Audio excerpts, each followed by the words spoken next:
God, I love coffee.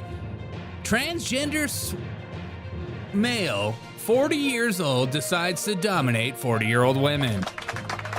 In a crazy turn of events, huge biceps goes on to defeat women at the national championship. 5 races, you say? Wow, they're really making those trannies work. Donald Trump defends NPR. And in a huge catastrophe of an event, and I'm devastated by Donald Trump's removal of funding for NPR. It's sad for me and sad for my family.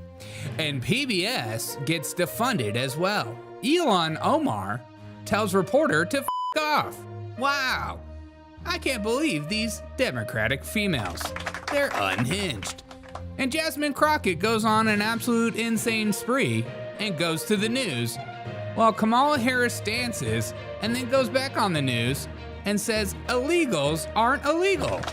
Wow. That's news to me. Kamala Harris dances, goes back on the news. It's not a criminal violation for entering the country illegally. Does she know what she's saying? And Adam Schiff finishes us off very nicely. Okay, let's go. Let's go lick the world. Trust the government. She sent in a little video for us. Oh. Here she is. Hey, in spite of everything you've heard, and let me just make sure you all know that it's actually me. Say it's me.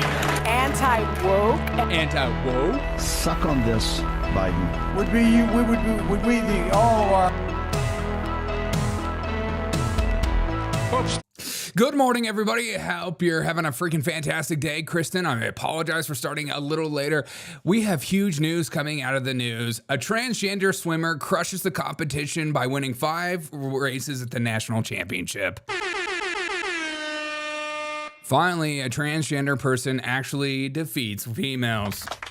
Now, this national championship was for 40-year-olds through 45-year-olds, but looks like it's for CrossFit. It looks like it's for CrossFit. There's nothing that gets transgenders off more than defeating 45 to 49-year-old women. Congrats on dominating the competition and winning all 5 individual events as you entered the women's 45 to 49-year-old age group of the U.S. Masters Swimming Spring National Championship. And I, for one, am confused. Is there actually a women's 45 to 49 national championship? This is news to me, but can we just take a moment and admire what's going on in this picture? God, look at those arms.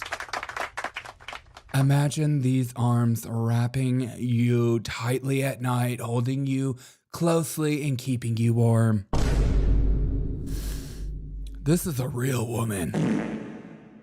Most of y'all don't want to admit, most of y'all don't want to say, but this is what a real woman looks like.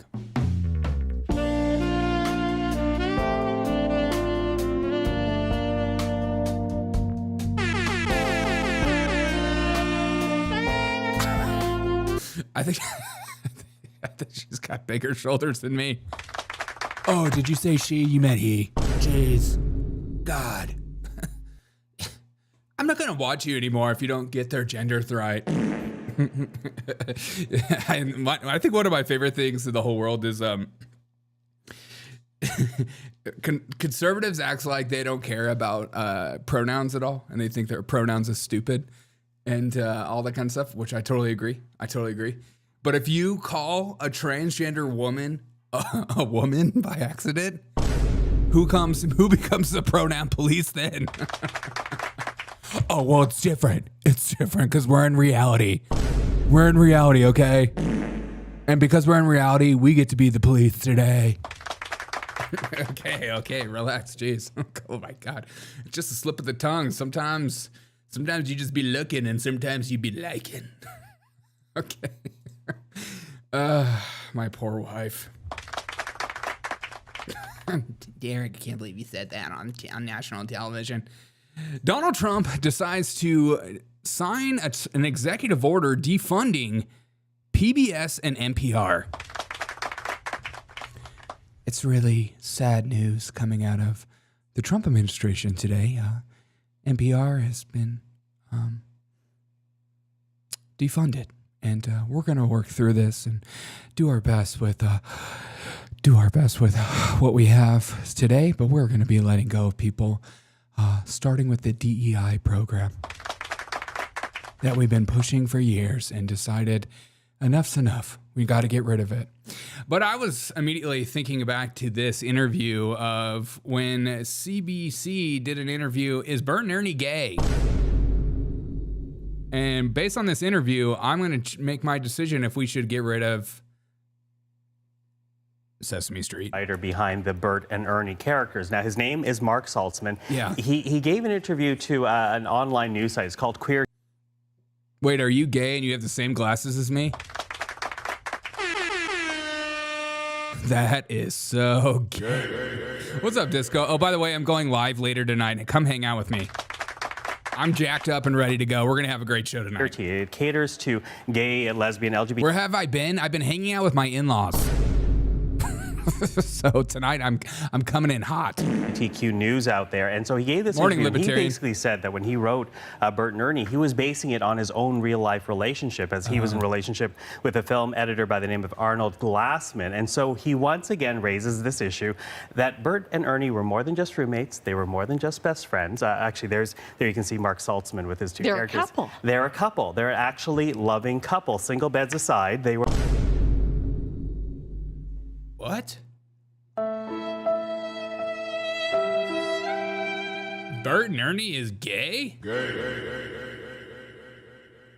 Oh my God. I thought they were just friends taking baths together. I'm with Donald Trump. Get rid of PBS. Get him out of here. Get him out of here. My whole childhood is ruined. I thought it was just two best friends hanging out. Two best friends of two different colors. It was my first interracial relationship. Yellow and, well, that's Indian. Oh my God. Wait. Is that Bert or Ernie? I can't even remember their names. It's been so long for me. That's what she said. Is Bert and Ernie, is he an H-1B? Hello, thank you, come again. And Ernie, is he yellow? Oh no, okay. I'm not gonna go there. Okay. Let's not do racial stereotypes based on colors on this show. This show is much more highbrow and above that kind of thing. Bert is not Chinese, is what I'm trying to say. Jeez, God, you made me say it. I need to put it out there. I need for you to see that. There's a trend going on in the Democratic community. And the Democrat community is the word I meant for, is these female Democrats acting like absolute children and being celebrated about it. And here's Ilhan Omar saying, up. Congresswoman Omar, I'm Miles Morrell with the Daily Caller News Foundation. And what is it like to date your brother? Okay, I'm sorry, that's not what he asked. Do you think more of your Democratic colleagues should be traveling to El Salvador to advocate on behalf of Rodrigo Garcia? I think you should fuck off. F off. Ooh, that's so hardcore. You're crazy. You're crazy. I mean, you are nuts. You are freaking nuts. I love to see these women going nuts. Bert is the tall gay one? You would know. You know what I'm saying? And here's Jasmine Crockett. She was all over the news last night, and they put her on MSNBC because of these ridiculous comments. Here we go. As far as I'm concerned, you randomly kidnapping folk and you throwing them out of the country against their civil rights, against their constitutional rights. And frankly, how would they feel if some other country decided that they were going to just start throwing people randomly in our country? Like that is absolutely insane. Yeah, isn't that crazy when another country puts your own country in another country? I feel like sometimes when these people talk, they have no idea that what they're saying is actually happening. Just start throwing people randomly in our country. Like that is absolutely insane. So yes, all I gotta say is y'all need to get these fools out of here. But But please let her run for president. I mean, we need Kamala Harris. She will be Kamala Harris 2.0. All right, sweat. 1, 2, 1, 2, 1, 2, 1, 2. Now cross. All right, there you go. Again, we messed up in America. We could have had a Kamala Harris administration, and maybe she would have put Jasmine Crockett as our Secretary of State.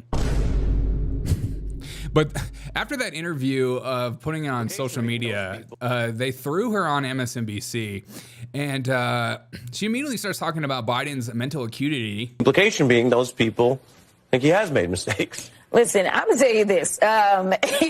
People tried to talk about the mental acuity of Joe Biden. Okay, and child. as someone who was able to interact with him, I never questioned his mental acuity. That's because you're an idiot.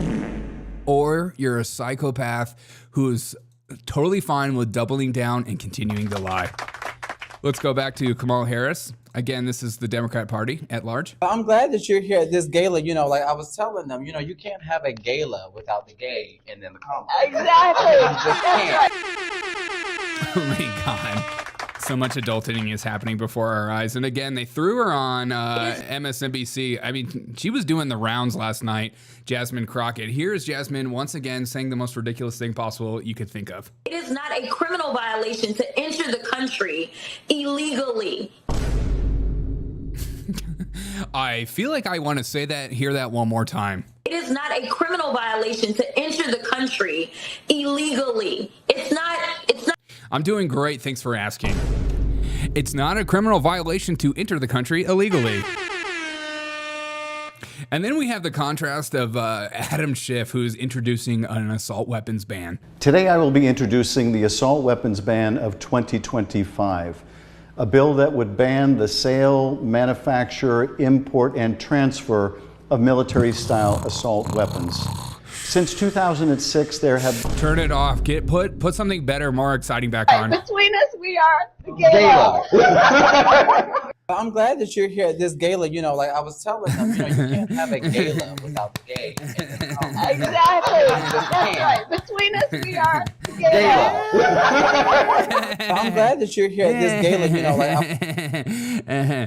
Do you feel the contrast of the Democratic Party right now? Do you feel the contrast of the freaking Democratic community right now? We have women telling people to f off, and then we have Jasmine Crockett saying it's not illegal to enter the country illegally on national television. Okay, child. Again, and she's superior. She knows more than you. She's an expert in her field. And then we have the old establishment like Adam Schiff that's like, oh, we have to, what's up, Navy? We have to do a assault weapons ban. These assault weapons need to be stopped at all costs. Oh, man. The hope in the Democratic Party is crumbling, and it's just so great to see. Keep pushing up Kamala Harris and Jasmine Crockett and old white guys that are going to eventually die out, despite as many Botox injections as you get. I mean, look at that skin. It puts the lotion in the basket. Oh my God. You could literally ski off of his face. I don't even know what that means. Okay. All right, I'm sorry, guys, for the quick show this morning. I'm going to go to work. Tonight, we're going to go live. We're going to have fun. I'm going to try to hook up my iPad to my computer because I'm going to try to do some live communications with TikTok live streamers. We're gonna have fun tonight. Come in, come hot, come wise, come fun.